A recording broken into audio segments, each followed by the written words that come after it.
Fox 51 News is your local election headquarters. President Trump's endorsement delay has only intensified the campaign between U.S. Senator John Cornyn and Texas Attorney General Ken Paxton.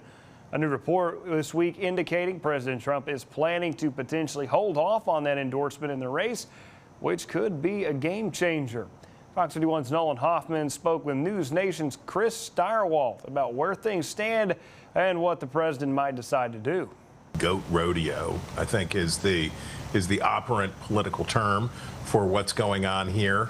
U.S. Senator and incumbent John Cornyn and Texas Attorney General Ken Paxton are locked into a massive fight and heading to a May runoff to decide the GOP nomination in November for our state's U.S. Senate seat.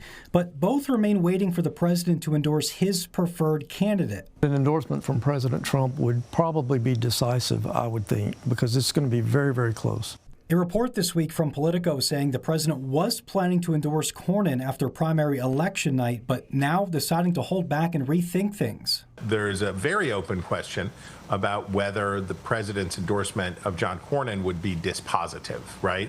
There's a lot of grassroots Republicans in Texas who don't like John Cornyn. This endorsement could all come down to if Republicans in the Senate are able to pass the Save America Act, which would require voters to show proof of citizenship to register to vote and a photo ID to cast a ballot. It's something Paxton has said would make him consider dropping out of the race, but the U.S. Senate has to end the filibuster to pass it, and Cornyn has been a longtime supporter of the tactic. Your attorney general is trying to sweat your senior senator by saying that he better get in line and get rid of the legislative filibuster in the Senate to back a suite of legislation around voter ID and apparently also now medical transitioning and who knows what else might be there at the end.